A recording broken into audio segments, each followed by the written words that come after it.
I'm here with Dr. George Sparks, and he has suggested the most fascinating topic of archaeology. He calls it bad girls of the Bible. What are the bad girls of the Bible, George? Well, we have a list of what we named the bad girls of the Bible. Well, who are you going to start with? I'm going to start with Potiphar's wife. Okay. Oh, she's a good one. Most people are going to think I'm going to start with Eve, right?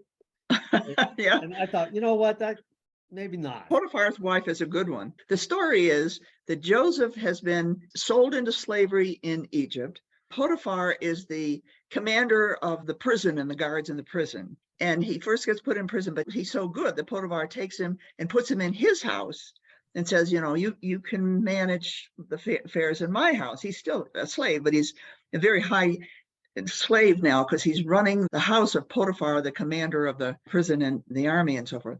So he's going to have trouble with Potiphar's wife. Potiphar leaves, and there's the wife, and there's Joseph. So what happens? In the epic, of course, Joseph is sold into slavery by his brothers. And part of it has to do with jealousy because his father, Jacob, made him a coat of many colors. And they sold him to a group of merchants. And those group of merchants took him into Egypt. And there he was sold and became a member of Potiphar's house. Now, the word Potiphar is actually an Egyptian word. What we can do and what we can't do in archaeology, real quick. All right. Well, the Bible wasn't written for archaeologists. That's pretty obvious, right? Yeah, but archaeologists can tell us a lot about the Bible, right? Well, we do use it a lot. We use it for source, but we have to be careful too, because the Bible, when it was written, we want to go on to the story. We got social, we got political, of course, religious, and it's written for the people of that time. And we use it today.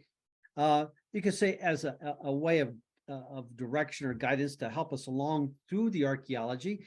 And at times in excavations, not all of it's 100%, we do find items that help validate the biblical narrative, right? So is there anything that validates this story about Joseph and Potiphar? Okay, when I say validate, we don't have anything that actually says, Joseph, was in Egypt. Okay. And I was in the house of Potiphar. That would be 100%. But we have markers throughout history and artifacts in archaeology that helps give us, could say an alignment with the epic. So we can place it into not just to use the word a story, but actual happening. So the coat of many colors, for one.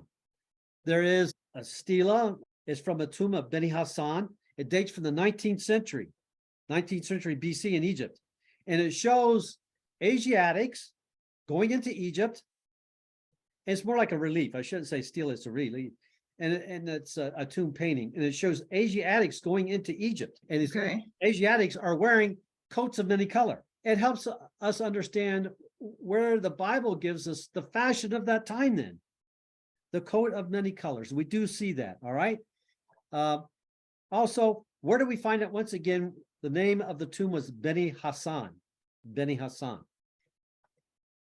And it shows these Asiatics going into Egypt. Now, that predates the event of Joseph by 3 centuries. However, when we talk about Joseph in Egypt, it's in a time period of Egypt, which is called the Second Intermediate Period.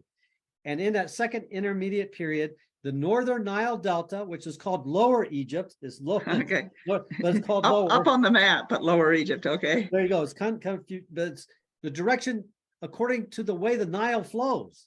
Is flowing. Right. It looks like, from it's south flowing north, but not when you're in the land. All right. So these people were called the Hyksos. And the Hyksos were these Asiatics, like we're talking about, who brought in the coat of many colors. It fits with Joseph. He's in Egypt, not necessarily with the native Egyptians, but with those that settled the Northern Nile Delta in the Second Intermediate Period. Where did the Hyksos come from? The Hyksos also were people from Mesopotamia and Canaan, and they migrate, right, during time periods of famine. So they took over the Nile Delta?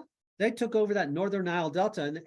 And in the 17th century, during this intermediate period, is going to be called the 15th dynasty, 15th Hyksos dynasty. They've actually, over time, have built their own city, and it's called Avaris. Avaris. Now, could Joseph have elevated in position in a community of other Asiatics? Very much so. These other Asiatics, could they also be influenced by the Egyptian culture because it's very colorful? It's very advanced. Absolutely. We take on the advancement of other cultures. We still do today. So we do have Egyptian names being used within the Hyksos period. So if Joseph was at high position under the Pharaoh during the Hyksos period, that would explain why he was elevated, because the Pharaoh would have been of the Hyksos people, More than right? likely it's the Hyksos. Not only that, Ann, but during this intermediate period, we do have a list of Hyksos rulers. We could say Hyksos kings, Hyksos pharaohs. And one such name is the name Yaakov. Yaakov. What's Yaakov? Jacob. Jacob. Yeah. So we have an Okay. Asiatic name, a Semitic name. Now I'm not saying this is Jacob. It means it's a name from that time period. It'd be like going to the northern states and seeing Jones or Smith in the phone book. Yeah, okay. It's common for that period, and yes, we do see it, and it's there. And That's interesting. So that's showing us that the Hyksos are Semitic people. Yes, and it because was of that found, name. yes, on a scarab. Now the scarabs are typically, right, these small scarabs are typically Egyptian in style, and they were worn as rings or as amulets on jewelry and necklaces. But it also says in the biblical text later on, when Joseph is in his positions of authority, that the Pharaoh also gave him a signet ring. In the biblical narrative, we find items, even with Semitic names on Egyptian type of style.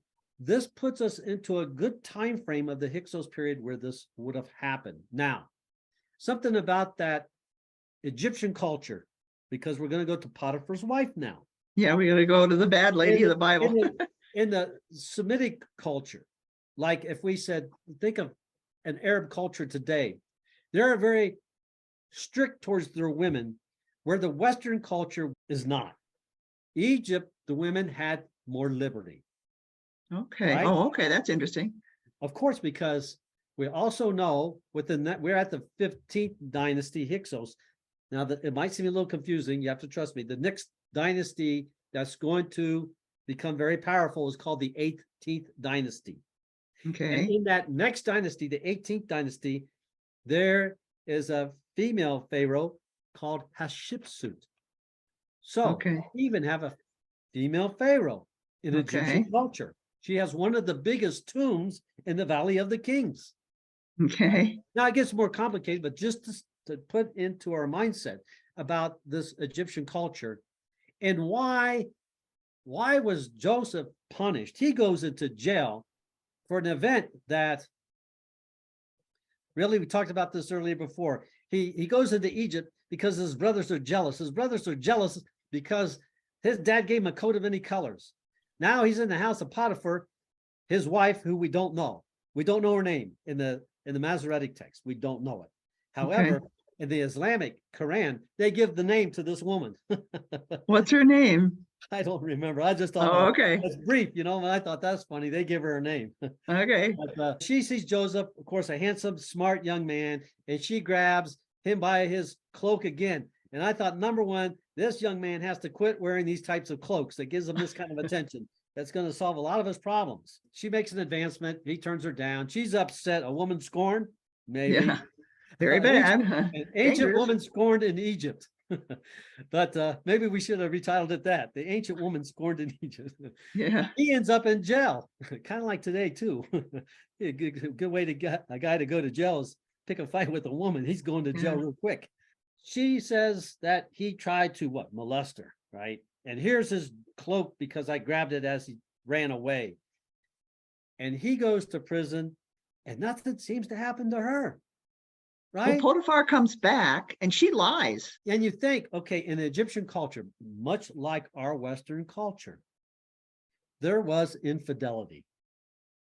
And infidelity is handled differently because of social class. If I'm a pharaoh and I have a wife and I like another girl, is it infidelity if I sleep with the other girl?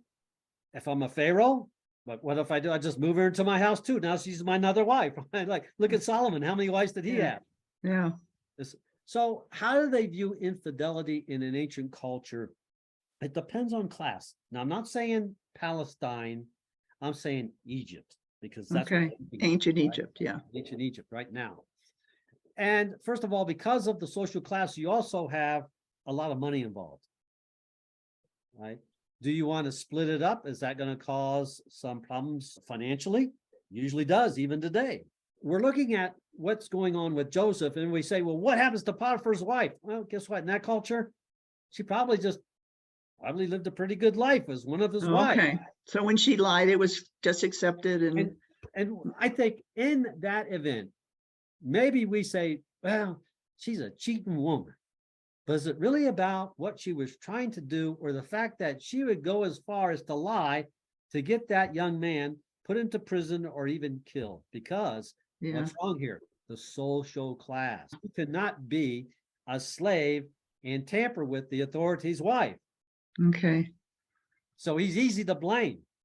And who are you gonna, you want to start a fight with your wife? She's saying he did it. There's a lot to be implied in that, right? Yeah. But why in that Egyptian culture, for instance, if we're looking at it not through a biblical perspective now, but from a historical perspective of the Egyptians, it deals with social class. It deals with embarrassment. It deals with finances. What happens to her? Probably not much. Joseph had no choice because he was such a low class being a slave, right? Yeah, there was nothing there for him but to go into prison. Now, the odd thing is with that, most cultures are not going to waste their finances with prisons. But it says that the Egyptians had a prison, and that's very true. The Egyptians did have prisons, but they also had the death penalty. So the fact that he did what he did and went to prison instead of being, killed, that's a wonder there. That's a wonder. Okay. Maybe because Potiphar's saying, I really don't think he did it, but I got to do something and I can't have the embarrassment. Maybe he's covering himself too. I think that's probably what happened. That would be my guess. I mean, we can't tell. But I think, that would be my guess too. But we got a lot of things that kind of line up, historically, the time in history, the type of culture, the coat of many colors, the signet rings. Some things are common in Egypt, such as rings, signet rings. Then throughout the dynasties, they had that for thousands of years. It's a common artifact on the antiquity market. That's kind of taboo to say antiquity market, but it's out there. And seal rings are common. Right here, right? So who are we going to do next? Here's another one that's a lot of fun. Rahab and Jericho. Remember what happens? Let's set the stage, all right? They're going into the promised land. 40 years of wandering in the wilderness. 40 years, those poor guys. Where do you think they're going to go? They're going to go to the prostitute's house, Well, what makes her a bad girl? What they labeled her. She's a prostitute. You know what? And in the ancient culture, that was really, really contrary to God. And now we are in the land of Canaan. So no Canaanites. So she's a prostitute. But it's a very interesting thing because other Egyptologists have suggested a different type of thinking about who this Rahab is. By far the most popular, when you say Rahab, most people say, oh, you mean the prostitute. However, some have labeled her a tavern keeper. She's an entertainer of the people that entered Jericho. She would be like the tavern girl that's being sexy, collecting the tips, kind of like going to Hooters. Joshua sends 2 spies in, and he sends them into Jericho. She hides them on the roof of her building, roof of her house. At this time, it's called the roof of her house. The king comes up and says, hey, have you seen these guys? Because remember where they're going to go. They're going to go to the city. She usually entertains a lot of people. Have you seen these guys? And she'll, no, maybe. She says, maybe. They've already left before you close the gates of the city. That's one of her suggestions. Obviously, what was she doing? Kind of like Potiphar's wife. She's lying. All right. What have in common here? They sure know how to lie and be convincing. What happens? She lets them out of the wall to escape out of the city. That means her house was her home, where she dwelt. We think of a house as a house. Yeah. The people would dwell in the walls of the city. And we have an archaeological term used for these walls that have compartments in them.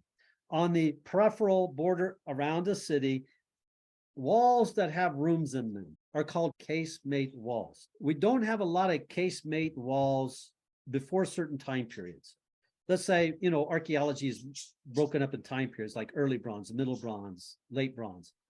And this event for Rahab is happening at the end of the late Bronze Age period.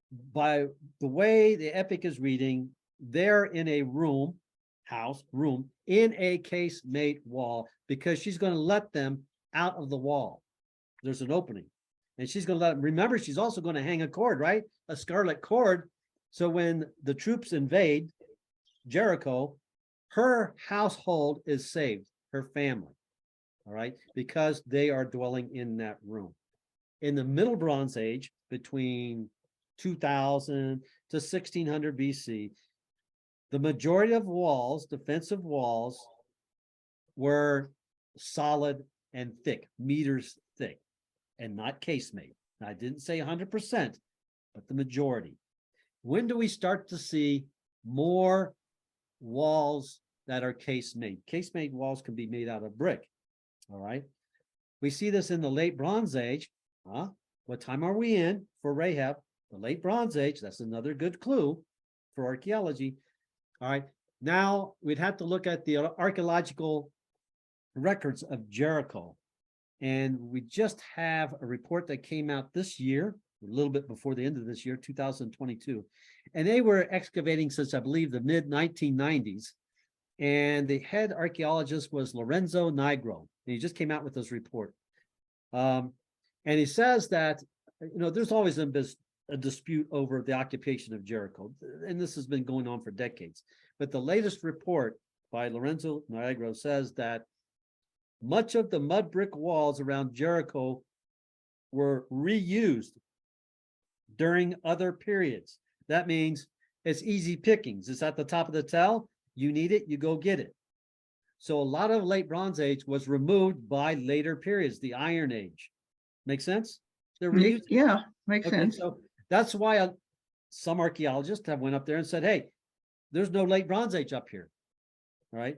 But the most current records say there was a continuous Bronze Age from 1550 to 1200 BC. They have remnants on the peripheral border up on top of the Middle Bronze Age. Middle Bronze comes first, right? And it was made out of stone. I think they call it cyclopedic stone, this big round stones. But anyway, stone wall, and the mud brick wall was built on top of it. Now, what's going to stay longer, mud brick or stone? Stone, right? Yeah, The stone wall underneath is still there. The mud brick was gone. The mud brick was from the late Bronze Age period, gone. So they're saying, no, all we got is Middle Bronze Age. That's what they used to say. Now we're hearing something different. Okay, back to Rahab. The Middle Bronze Age wall, which possibly is what we need to look at, has to also be case made to have rooms in it. It can't just be a big, thick mud. So it has to be. So nowhere in the, I'm leading you in the circle here. Nowhere in that report did it ever say those walls were case made. It didn't say they were. They didn't say well. It just said there's a mud brick wall on top of the stone wall. That puts the date farther back, where a lot of modern archaeologists have pushed Jericho forward and saying, oh, the Bible account couldn't have happened. But now we're pushing it back farther, and you're saying, hey, it really could have happened, right? Academically, we still have to be very cautious here. Okay. Okay. I'd have to actually see if the mud brick walls on top of this from the late Bronze Age, were they solid or were they case made? If they're case made, that's a good indication of the Jericho story, because you have she's dwelling in the walls. Okay. Now here's a clue, but before there was no late Bronze Age, basically no late Bronze Age after 1400. Now they're saying that, yeah, there's Bronze Age. That's good. So far. So what makes her a bad girl, and what's the message for us today? She's got that, that stigma of being a prostitute. And we think of that as initially being bad all her life because her occupation was bad. And then when she sees the events of the Hebrews, right, because she makes a statement, she says, when we saw and we heard about what God did for you in the wilderness. And then when we saw the Jordan River part and you crossed over, she says our hearts sank.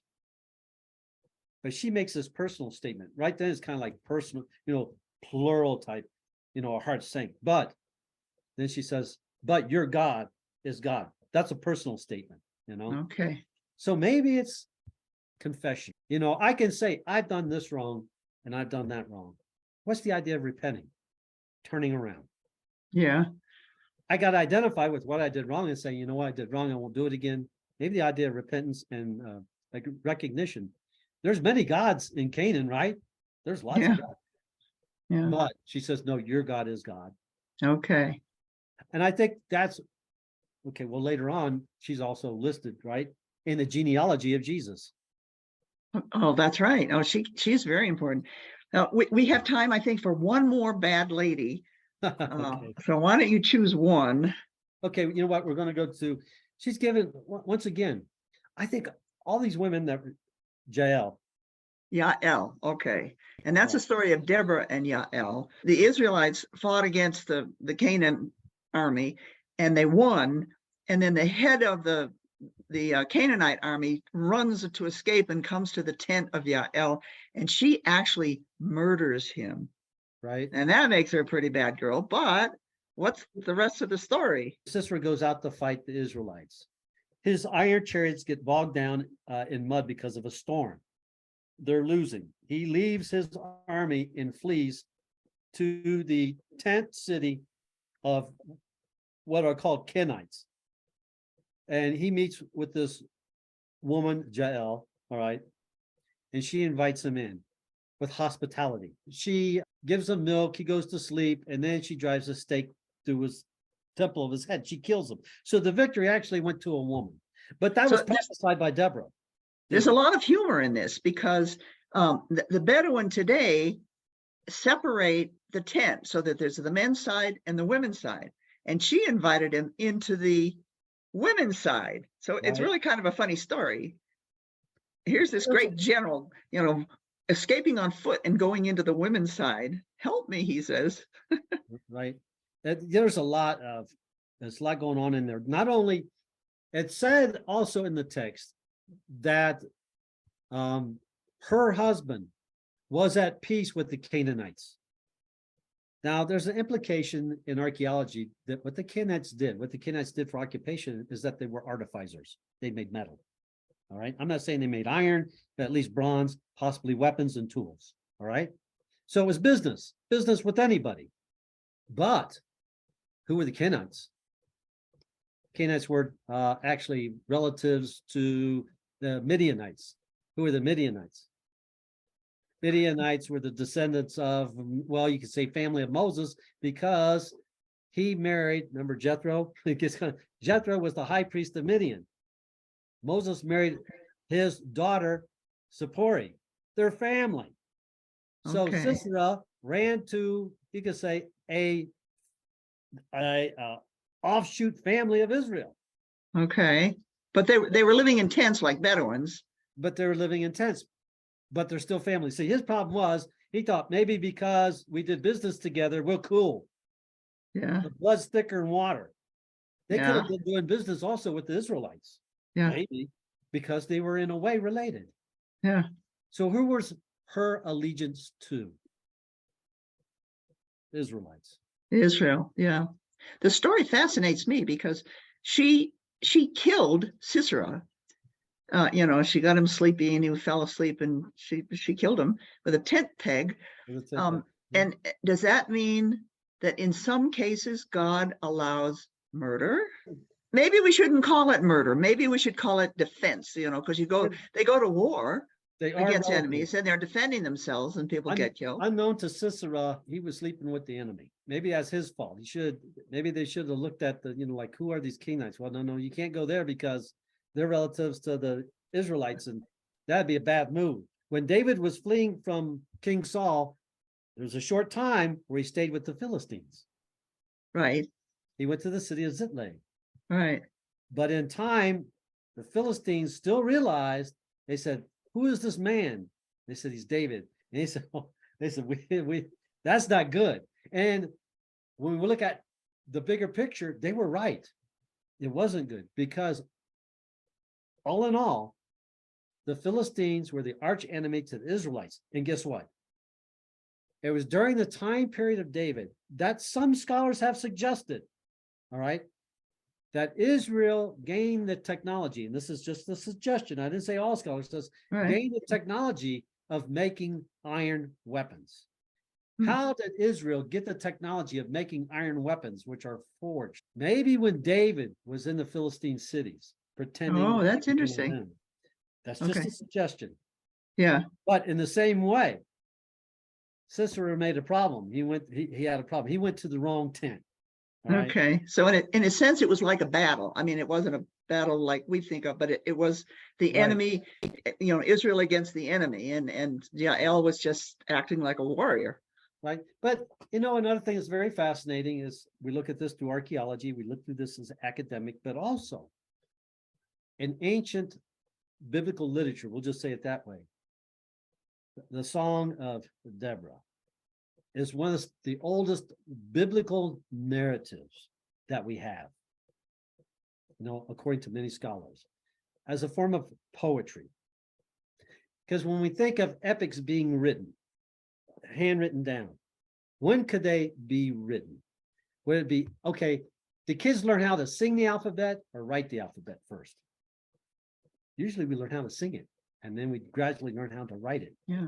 So this poetry was all sung, and that tells the story of Jael, the poetry of what the women were singing after the victory of the battle. Right. So I think it's important. It's important enough that before, we'll just say, the biblical narrative was pinned down into a more solid form, that this epic of Jael, all right, and Deborah and Barak, the battle, was sung in poetry among the Israelite encampments and cities very early, because according to, I don't know any scholars that says any differently between the Song of Moses and the Song of Deborah are the two earliest passages in the Bible. Yeah. Jael's a wonderful figure. George, unfortunately, we're out of time. And I know you have more bad ladies to talk about. Let's get together another time, because this is fun.